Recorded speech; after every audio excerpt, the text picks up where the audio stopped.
Welcome to the Planning Commission meeting of June 26, 2025. My name is Vern Crow, and I am the chairperson of the commission. The Planning Commission is a citizen body appointed by the City Council. The commission is empowered to make final decisions on certain matters, with those being appealable to the City Council. On other matters, the commission acts in an advisory role to the council, with the council making the final decision.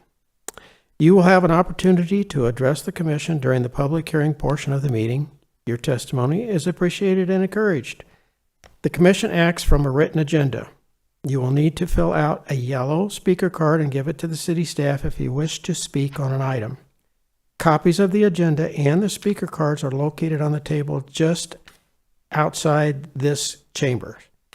At this time, please be sure to silence your cell phones. Thank you.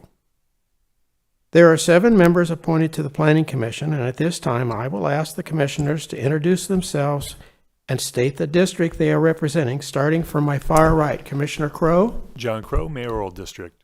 Commissioner Cole. Tom Cole, Barrel District. Vice Chair Nyberg. Edwin Nyberg, Choya District. Commissioner Gears. John Gears, Ocotillo District. Commissioner Ariano. To approve the minutes of May 22nd, 2025, Planning Commission. To approve the minutes of May 22nd, 2025, Planning Commission's regular meeting as written. All those in favor say aye. Aye. Motion carries. Ms. Perry, are there any withdrawals or continuances this evening?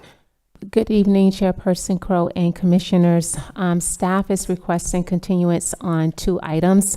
First being item number 4, which is General Plan Amendment GPA 25-02 and rezoning application ZON 25-04 for Three Rocks Mining.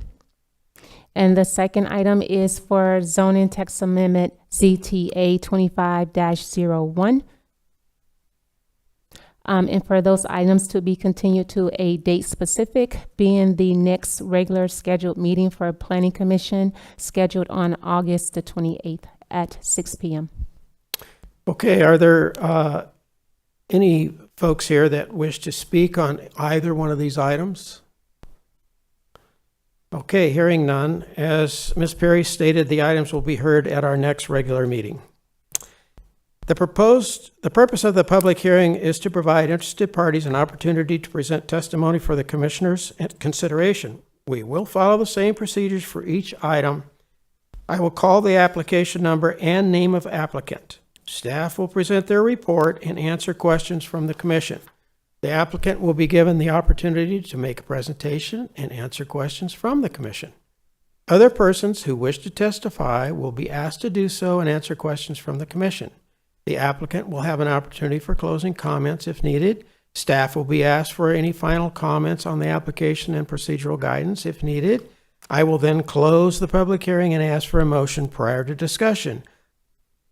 If you wish to speak on an item, you will need to state your name and address for the record. Please be brief and to the point and avoid repetition. I reserve the right to limit the length of your testimony. All exhibits shown to the commission become part of the permanent record and must be submitted for the file. Large groups should designate a spokesperson. Applause or other disruptions that delay the hearing will not be tolerated. We have 3 public hearing items this evening. Our first item is case number CUP 24-09. Ms. Torella will present the case.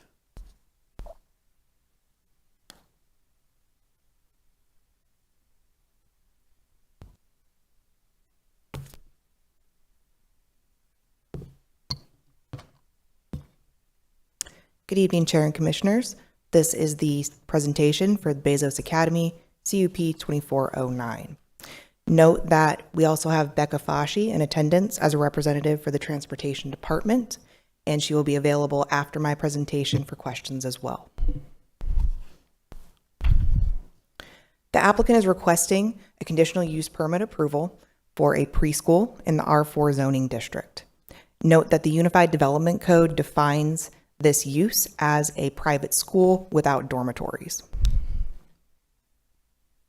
This vicinity map shows the location of the property 2.5 miles from City Hall at the southwest corner of 65th and Alice Avenues. This zoning map shows the property highlighted in yellow. Note that to the west and south are other R4 zoned properties, and that these are included within the Glencroft Center for Modern Aging campus. North and east of the site are R14 and R16 zoned properties, each of which are within their own planned residential developments for single-family subdivisions. This aerial map shows the uses that I had previously mentioned, with the site located at the hard corner of Alice and 65th Avenues. Another note on Glencroft is that this is an established senior living community. It's been in operation since 1981 and includes independent and assisted living as well as memory care facilities. All the amenities for Glencroft are centralized on site. The Bezos Academy proposes to convert a vacant residential building into a Montessori-style preschool, which, as opposed to traditional style schools, has a higher teacher-to-student ratio.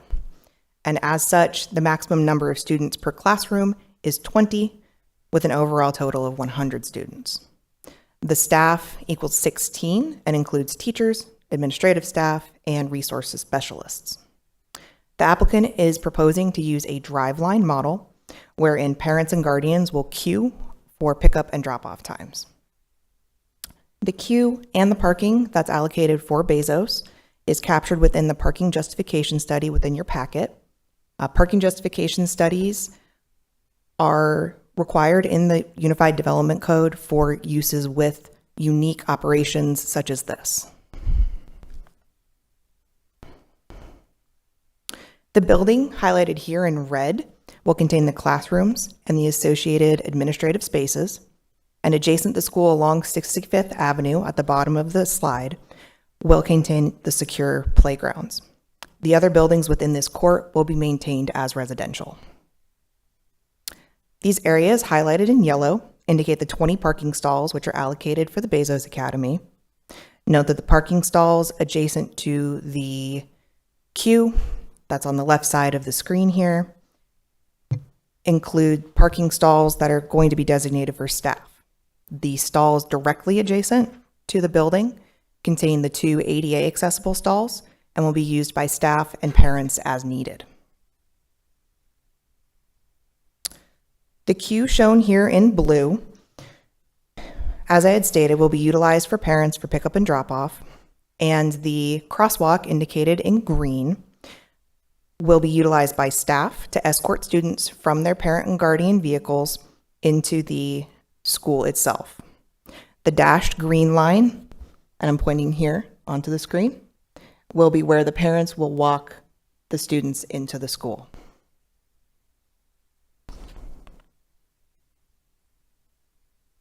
All of the public notification requirements were met, and at the neighborhood meeting, there were 38 attendees, of which none stated concerns, but did pose questions surrounding parking, site improvements, and hours of operation. 6 letters of support were received from Glencroft residents, and staff did receive 1 call prior to this hearing, which was general in nature and was neither in support nor opposition.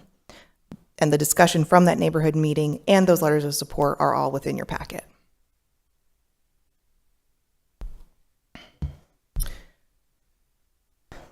Staff's analysis for this application includes that a private school is permitted in the R4 zoning district with a CUP if located at the intersection of 2 collectors or accessed by an arterial street. Note that due to how homes along Alice and 65th Avenues are oriented, the Transportation Department has determined that these local streets may be considered functionally as collectors. In addition, locating a preschool on an existing senior living campus encourages the general plan goal for intergenerational developments and furthers the institutional land use designation. Further, in response to staff comments, the applicant located the playgrounds adjacent 65th Avenue as opposed to nearer the residential units, and all signs on site are proposed to be non-illuminated throughout. Although modifications were made to the application, the staff does retain several operational concerns, mainly surrounding potential impacts of traffic during operation hours. as the residents of the independent living towers directly adjacent the queue will occupy these spaces year-round. Although these residents have reserved parking stalls, they may be impacted by the queue operations, which may cause a conflict between parents and residents of Glencroft. However, note that there are alternative egress points for the residents that live within this area that were shown, and I'm going to go back onto the aerial briefly on this slide to my right. It loops around here, and there are other egress points further to the south. Continuing with my analysis, the building area will not be expanded, nor are there plans to expand in the future, as the site is currently adequately sized to support the proposed use. No substantial modifications are proposed on site other than converting the existing landscaping along 65th Avenue into the secure playgrounds. The site has one access point on Alice Avenue and two access points on 65th Avenue, and the gates at the access points along 65th will remain open during operational hours. The parking justification study analyzed the driveline model and parking stalls and was reviewed and approved by staff. In response to staff and resident feedback, the applicant made several modifications to the application, which reduced potential impacts to the surrounding property and residents. And I'll detail my stipulations in the next slides. With that, staff recommends approval of CUP 2409, subject to the following stipulations. Stipulation 1, development shall be in conformance with the site plan dated April 21st, 2025, and the project narrative dated April 23rd, 2025, subject to design review approval by the Development Services Department, Planning Division. 2, on-site parking shall be in conformance with the parking justification study, date stamped April 14th, 2025, subject to design review approval by the Development Services Department, Planning Division. 3, no parking signs shall be erected in the site visibility triangles adjacent the parent and staff exit on 65th Avenue. 4, modifications to vehicular and/or pedestrian access points shall require administrative review and approval by, at a minimum, the Planning Division and the Fire Department. 5, pickup and drop-off queue shall not encroach upon nor block driveways and may not spill onto 65th Avenue. In the event of noncompliance, administrative review and approval by, at a minimum, the Planning Division and Transportation Department is required. And finally, number 6, increase in total staff and/or students, inclusion of before or after school programs, or expansion of premises will require administrative review and approval by, at a minimum, the Planning Division and Transportation Department. And with that, that concludes my presentation, and I'm happy to answer any questions you may have. And as a reminder, Becca Fasci is here as well with the Transportation Department to answer any kind of transportation-specific questions. So the students, they're preschool, so are they all going to come at the same time and all leave at the same time? Chairperson Crow, yes. They're scheduled to arrive on the, let me pull over the parking justification study. They are right now projected to arrive between 8:30 and 9, and it will be a staggered drop-off time per classroom. But for more details on that, I am going to defer to the applicant who's here with us as well. So when you say staggered, Visibility triangle, excuse my shakiness, here and here. This is the exit for the parents, and they will enter here. So if you can imagine them coming down 65th, entering, queuing, and then exiting, those signs will be here and here. Thank you.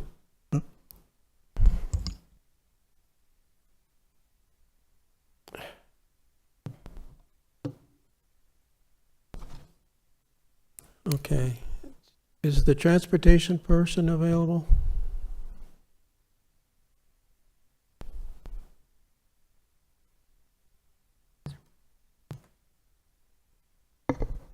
Good evening, Commissioners. My name is Becca Foschi, here representing the Transportation Department. Commissioner Gears? So my question again is, you have students with 100 cars. How are you going to control the traffic flow? You know, you go by any public school anytime, morning or afternoon, and the streets are just clogged. 65th Avenue isn't too wide, and between Alice and the next one south, you could possibly have 100 cars waiting in line. Yeah. How do you plan to mitigate that? So the applicant has proposed a staggered pickup and drop-off time, which should help spread out the parents' arrivals, and I think they'll be able to provide you a little more information on how they plan to control that. But there may be some impacts on the neighborhood and the residents, as Sydney Torella mentioned. The applicant did provide a letter of support from the Glencroft community, that they are supportive of that and are aware of the traffic impacts.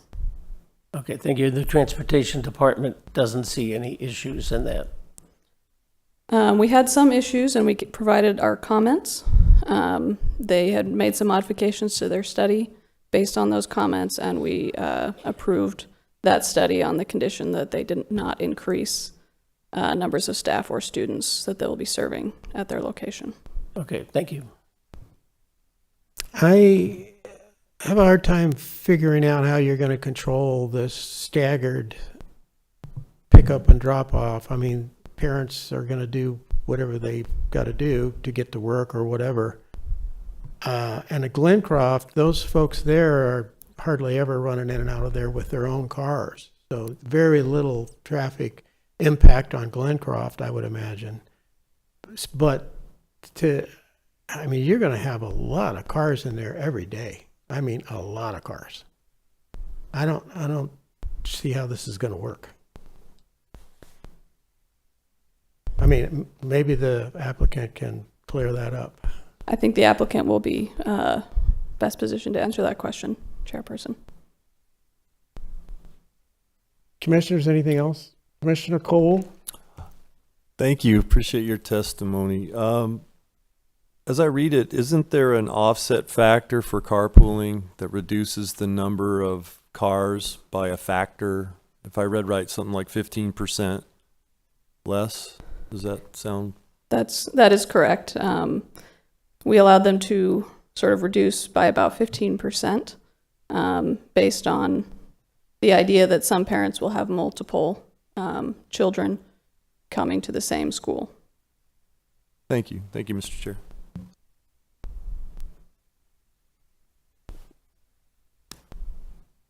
Thank you, ma'am. Thank you. Would the applicant or applicant's representative like to come forward, please? State your name for the record. Thank you, Chair. Ashley Marsh from Gamage and Burnham, 40 North Central, for your record. And very excited to be with you this evening. Appreciate the questions. If you'll indulge me for just 1 minute, I would love to give you a little bit more background about Bezos Academy and then get into some more highlights for you. So as I introduce myself, I am Ashley Marsh. I'm from Gamage and Burnham. With me today is our senior land use planner, Michelle Santoro, and a number of the Bezos Academy employees, Wolfgang Horn, who has been shepherding this project through the CUP process, as well as Melissa Fields and Roger Brown, who will be handling operations and have experience and are excited to open this new campus in Glendale.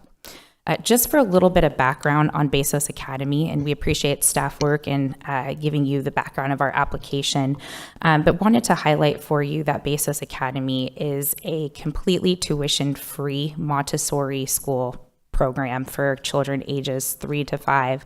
And I have young kids. I have a 1.5 and a 3.5 year old, and this is a vitally important piece of their development. So very, very excited and proud to be with Bezos this evening. As I mentioned, it's Montessori-inspired curriculum, and what Bezos does in order to bring a tuition-free program is they partner with host sites to find compatible sites here at the Glencroft Center for Modern Aging, where there's a real value add for the preschool and a value add for the residents. And here, Bezos has experience partnering with similar communities and finds that there's a real synergy between the senior living and through the Montessori school program. So we're really excited. We're glad to have Glencroft support through this program, and we're really happy and hope the CUP gets approved so that they can continue their build out and operations. With the tuition-free income for qualifying families, Bezos does use a lottery system, and I think this is important and actually speaks to some of your questions about transportation, because they prioritize students who are homeless and in foster care, siblings. So my 1.5 and 3.5-year-old could, eventually end up at the same school. Income qualifying Bezos employees, and here, income qualifying community host employees. So there is a 20% set aside, so to speak, for Glencroft employees' children. So someone who's coming to work for the day also has the ability to have one pickup, one drop off, and get themselves to work in the morning, which is really important. And I think it helps address some of the parking concern. Where are all these parents going to park? And 20% of them hopefully are employees who are benefiting from on-site childcare through the Montessori school. To highlight again, and Sydney did a great job, so I don't feel I need to belabor this part, but this preschool is limited to about 1.17 acres of the 32-acre site. It is flanked, for lack of a better description, on Alice Avenue and 65th Avenue, which are both collectors. There is no residential access on the east side, which I think is really important because you don't have any of that competing traffic from the neighbors to the east of our campus. As you see here, and I've got a better aerial, there's no cut through coming through on 65th Avenue, so it's really limited to just the egress and ingress of our site. As you see, and I will hopefully be able to use the pointer here. Let me see if I can go back one. Sydney, you might have to show me where you're. Oh, there we go. Thank you very much. Found it. As you can see here, this is a little bit better. This is one of the ingress and egress points of our site. So there's parking available here off Alice. And then I'll show you another slide. But just while we've got the bigger aerial here, there's also an access point here, which will be part of the park and drive aisle access here. And then there's a third access point on the very south side of the site there, which connects to this bigger parking lot. So when we're talking about, and again, that's the same thing, right? So you'll see, and I apologize, this clicker is giving me a heck of a time here. This is exactly what we're talking about. The build out is limited here, and then you can see the drive aisle here. There's 4 spots here. You see another canopy here. There's 12 spots here. Will be dedicated staff parking. So when you come in through the drive aisle, the vision here and what we've committed to and work through with staff, and appreciate all of staff's work and helping us come up with this solution, is that the drive aisle will start at that entrance point on the south side of our campus. Parents will enter this drop line, and this is about 220 feet of queuing space. Come in, exit. Parents will be lined up here with staff coming to greet the children, helping the children out of the car, and walking to their classrooms. The hours are 8:30 to 3:30, and as you see here, staggered start time and drop off and pick up. And the way this will work is that each classroom, there's 5 classrooms, will have 10-minute blocks. And so classroom will be designated for their 10-minute drop off, pick up time, come in to the queuing, be greeted by staff, escorted to their classroom, and parents actually won't be getting in and out of the vehicles. It will be a short walk with a crossing to go ahead and then go into the campus on this side here. As I mentioned, there's 20 stalls, so the queuing line, that will be staff parking. There'll be some available open spots next to our campus, and that is for the dentist appointment or for the errand or a visitor coming. So those are right in front, and then these will be all staff, so there'll be no interference with that drive aisle. Important as well, 65th Avenue and Alice are both collectors, and very, very worst case scenario, there is parking allowed, 145 spots along the street, so lots of excess parking in a scenario where any of this were to be busy or blocked, which we don't envision.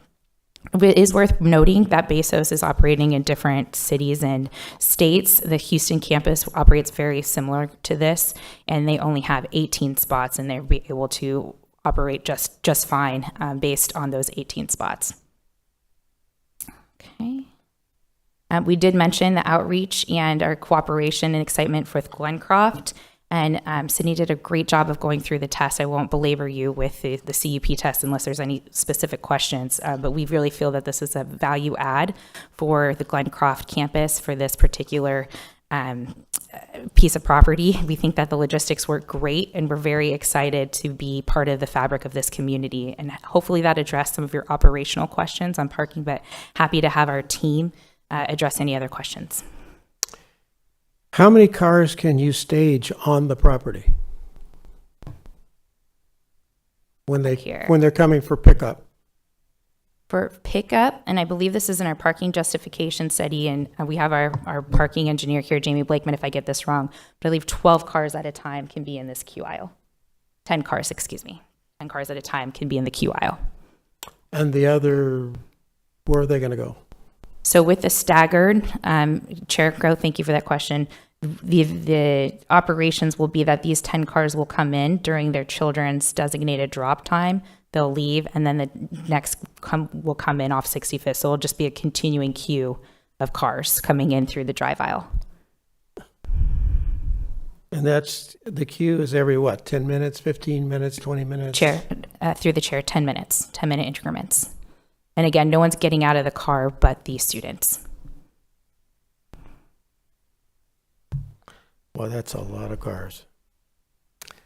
And with a 10-minute window, the parents are going to be close, but they're not going to be there exactly when they're supposed to be there. They're going to start piling up on the street.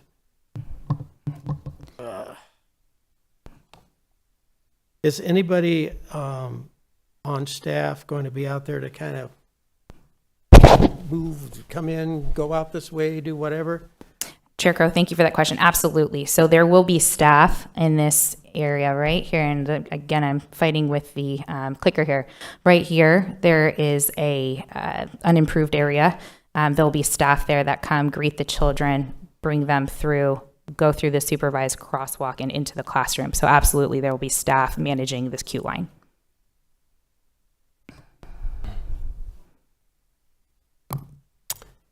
Commissioners? Commissioner Gears? Thank you. You've explained it very well, and if it works per plan, I think it'll be good if everybody shows up on the right time. But you have a 2-year, what are they? The ages are 3 to 5? 1.5 and 3.5. Yeah, 1.5. So they're all buckled in, so 10 minutes is enough time to get out and unbuckled and walk. Through the Okay. chair, we're very efficient in the morning. Yeah. Thank you very much for your explanation. Thank you. Mr. Chair. Commissioner Ariano? Question. Let's say they all did pile up and did not adhere to the queue time. They are able to park on the side where there are 120 spaces approximately, correct? Through the chair, 145. 145? Yes, sir. Okay, thank you. Thank you very much.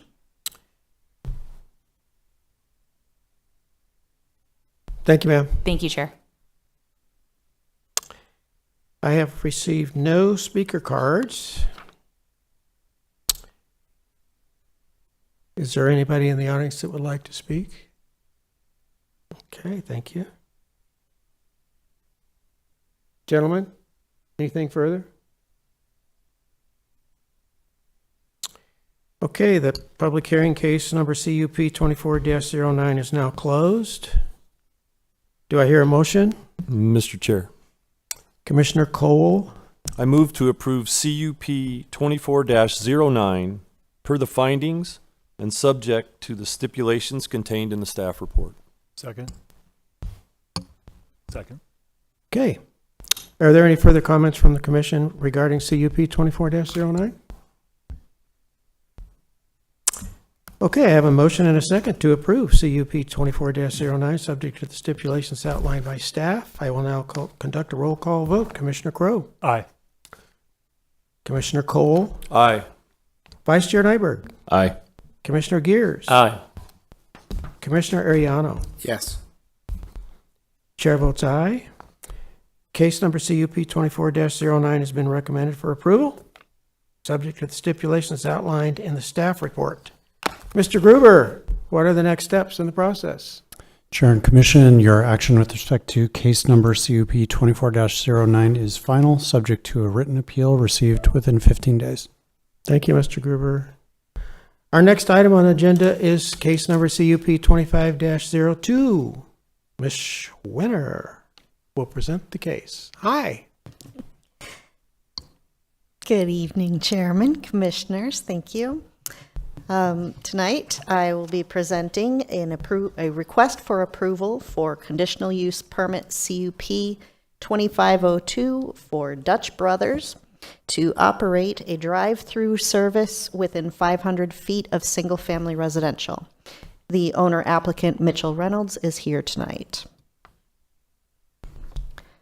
The property is located approximately 1 mile north of City Hall, near the northwest corner of 59th and Northern Avenues.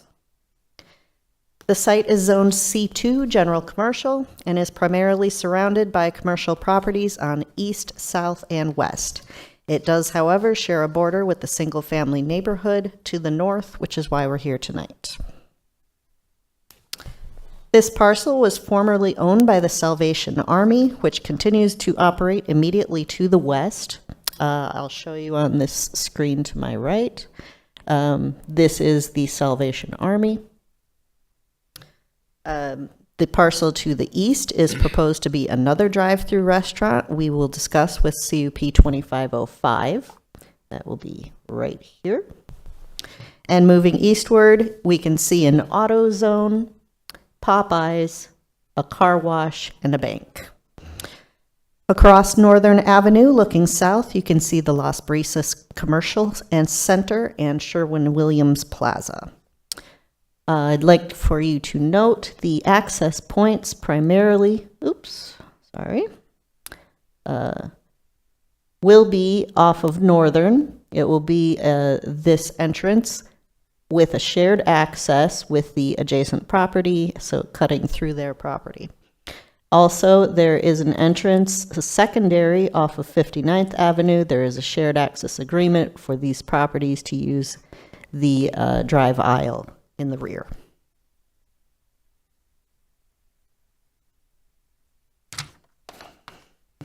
Per the Unified Development Code, or UDC, a conditional use permit is required for development of drive-through when it will be located within 500 feet of a single-family residential zoned property. This project is undergoing concurrent design review by multiple city departments, wherein transportation has required a deceleration lane to be added on Northern Avenue, and planning has emphasized the importance of a landscape buffer along the north property line and enhanced shade opportunities for on-site users. In addition, drive-through signs shall be located a minimum of 100 feet from any residential use. Looking at the conceptual site plan, this drive-through's menu board and speaker are approximately 140 feet from the property line and an additional 40 feet from the back door of the nearest residence. As I stated earlier, site access will be shared with the neighboring property to the east, CUP 2505, to the top of this drawing that is rotated. In order to limit light pollution onto the residential properties, parking lot light poles are proposed at 15 feet and include shielded light fixtures. Also, the 15-foot landscape buffer of trees along the rear property line, combined with the existing 6-foot high block wall, provides added privacy for the residents. The conceptual elevation shows a 900 square foot building with an additional 1,000 square feet of shade canopies on both east and west that will shield drivers awaiting their orders, as well as provide a comfortable outdoor space for dining. that will serve customers from 5 a.m. to 11 p.m. Monday through Sunday. These canopies will also serve to reduce noise and light pollution onto the adjacent properties. The applicant has met the public notification requirements, and a neighborhood meeting was held on April 16th. No residents attended the meeting, and no comments were received as a result of the notifications. In reviewing this proposal, staff has found that the proposed use of drive-through restaurant is consistent with the general plan and purpose of the zoning district because it is a permitted use within the commercial zone and no change to the general plan is required. Second, the proposed use of drive-through restaurant will not be detrimental to the surrounding properties due to the existing concrete block wall and proposed landscape buffer separating the site from the residential properties, and due to the coordinating commercial and office uses of the existing properties to the east and west. Additionally, the site is adequate in size and shape, and all development standards of the UDC have been met or exceeded as a result of the proposed design. There is adequate access to Northern Avenue due to the shared access agreement, as well as the right turn deceleration lane accommodating increased traffic. Drive-through lane stacking exceeding requirements also aids in on-site circulation. Finally, all applicable city departments have reviewed the application, and comments provided by city staff during the first phase of design review have been incorporated by the applicant.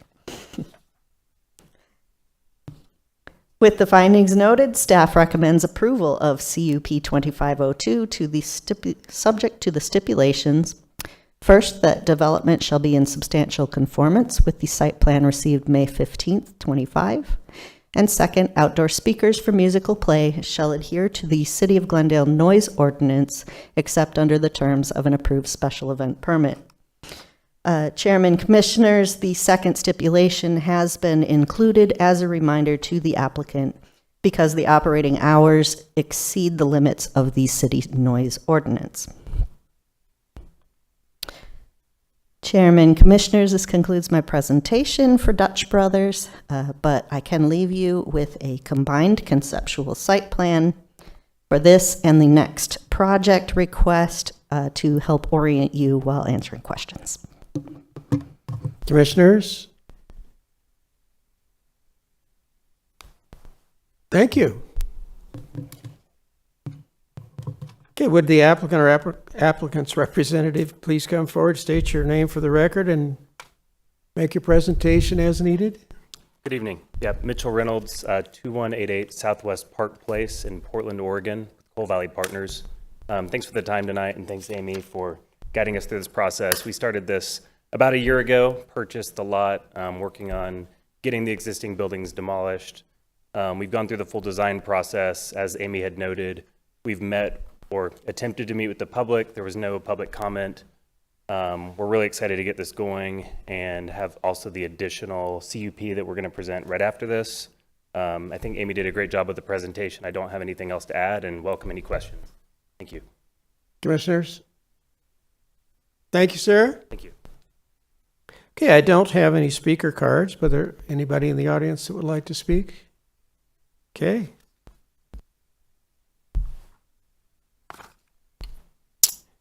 The public hearing for case number CUP 25-02 is now closed. Do I hear a motion? Sure. Commissioner Crowe? I recommend approval of CUP 25-02, subject to the conditions contained in staff report. Thank you, sir. Do I hear a second? Second. Thank you, Commissioner Ariano. Any further comments or discussions by the commissioners on CUP 25-02? Mr. Chair, Commissioner Cole? thank you for your indulgence. Development in this part of Glendale is encouraged and appreciated. I live pretty close to this, and I'm kind of maybe off script a little bit, but the traffic on Northern is horrendous.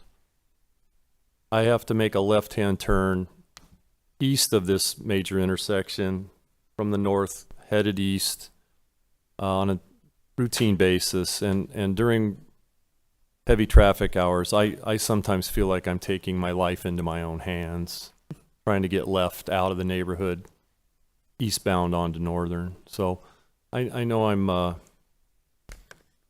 outside of this action. I am supportive of approving the conditional use permit, but I just wanted to go on record in some fashion of my concerns over the entire state of traffic on Northern between 55th Avenue and 63rd Avenue, between inappropriate left-hand turns into the Lowe's and out of the Lowe's onto Northern. It's just really dangerous, in my opinion. So I am supportive. Thank you for letting me state my piece, sir. Thank you, Commissioner Cole. Gentlemen, I have a motion and a second to approve case number CUP 25-02, subject to the stipulations outlined by staff. I'll conduct a roll call vote. Commissioner Crowe? Aye. Commissioner Cole? Aye. Vice Chair Nyberg? Aye. Commissioner Gears? Aye. Commissioner Ariano? Yes. Chair votes aye. Case number CUP 25-02 has been recommended for approval, subject to the stipulations outlined by staff. Mr. Gruber, what are the next steps? Chair and Commission, your action with respect to case number CUP 25-02 is final, subject to a written appeal received within 15 days. Thank you, Mr. Gruber. Okay, our next item on the agenda is case number CUP 25-05. Ms. Schwinner will present the case again. Thank you, Chairman, Commissioners. This request is for small sliders to operate a drive-through within 500 feet of single-family residential. It is the same owner applicant as the previous presentation for Dutch Brothers. The property is located immediately adjacent to our last request, approximately 1 mile north of City Hall, near the northwest corner of 59th and Northern Avenues. This site is also zoned C2 General Commercial and is surrounded by commercial properties on east, south, and west, with the single-family neighborhood to the north. This parcel was also formerly owned by the Salvation Army. Dutch Brothers, as a reminder, is proposed between the Salvation Army and this site, and the parcel to the east is an AutoZone store. As a reminder, the properties to the south are also commercial.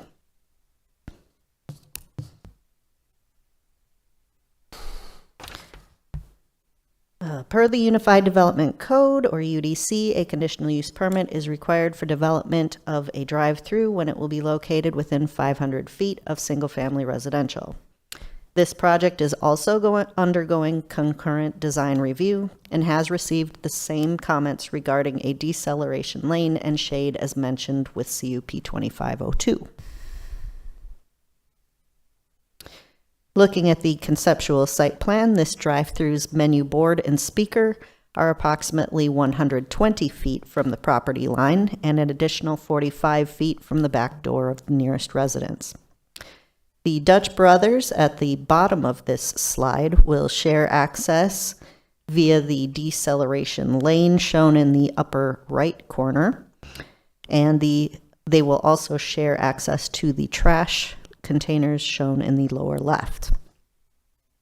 The same 15-foot high light poles with shielded light fixtures are proposed, and the continued 15-foot wide rear landscape buffer diffuses light onto the adjacent properties.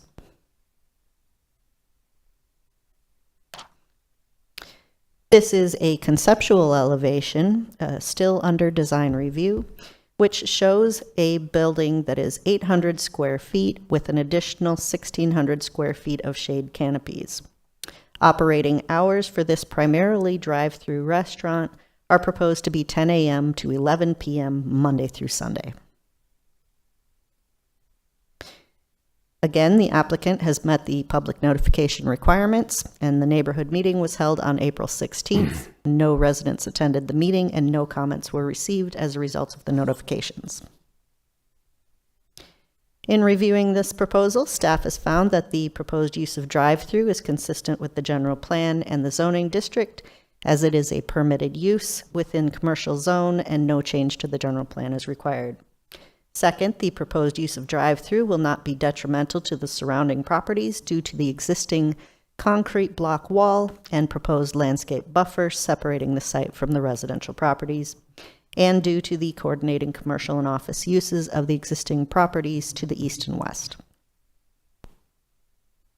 Additionally, the site is adequate in size and shape, and all development standards of the UDC have been met or exceeded as a result of the proposed design. There is adequate access to Northern Avenue with the right turn deceleration lane accommodating the increased traffic. Drive-through lane stacking exceeding requirements also aids in on-site circulation. And finally, all applicable city departments have reviewed the application, and comments provided by city staff during the first phase of design review have been incorporated by the applicant. With the findings noted, staff recommends approval of CUP 2505, subject to the following stipulations. Development shall be in substantial conformance with the site plan received May 15th, 25, and the outdoor speakers for musical play shall adhere to the City of Glendale noise ordinance, except under the terms of an approved special event permit. Chairman, Commissioners, this concludes my presentation for Smalls Sliders, and I'm happy to answer any questions. Commissioners? Thank you, Ms. Schwimmer. Thank you. Would the applicant or applicant's representative come forward, state your name for the record, and make any comments as needed? Good evening. Mitchell Reynolds, 2188 Southwest Park Place, Portland, Oregon, with Coal Valley Partners, the developer and owner here. I think Amy presented it wonderfully. She had indicated a small sliders, so a slider, small hamburger concept we're proposing to put in directly next door to the Dutch Bros. Going to be putting in a decel lane to help mitigate traffic or any sort of overflow issues, providing robust landscaping and screening with the adjacent residential. And then if you guys have any other questions, please let me know. Thank you. Chairman? Commissioners, anything for Mr. Reynolds? Yes. Commissioner Gears? She noted that it's mainly drive-through, so there's no walk-in, no dine-in. There's walk up, so people can walk up to a window and get Okay. their stuff and eat outside. So we'll have some outdoor tables. There's 2 public access bathrooms at the Smalls. Okay, thank you. Thank you. Okay, I don't have any speaker cards, but are there any members of the audience that would like to speak? Okay.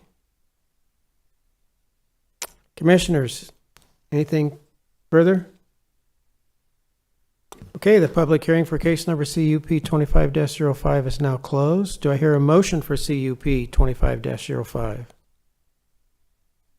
Chairman, Commissioner Gears? I move to approve CPU 25-05 per the findings and subject to the stipulations contained in the staff report. CUP 25-05. Do I hear a second? Second. Thank you, Commissioner Crowe. Any further comments, gentlemen?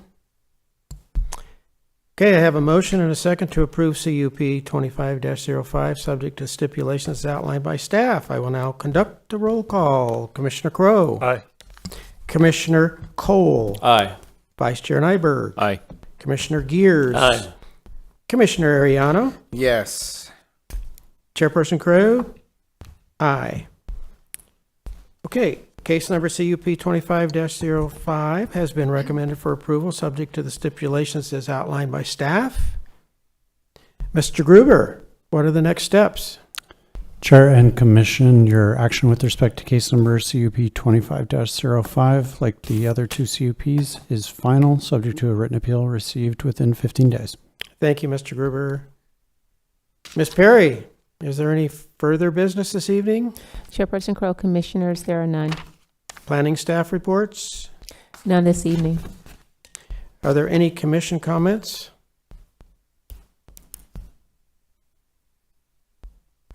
Is there anyone in the audience that wishes to speak on an item not on tonight's agenda? Okay, hearing none. The Planning Commission is vacated for July, gentlemen. The next regular meeting of the Planning Commission will be held on August 28th at 6 p.m. here at the Civic Center. If there's no further business, I will now entertain a motion to adjourn. So moved. Second. I have a motion and a second to adjourn. All those in favor? Aye. We are adjourned. It's about time Glendale gets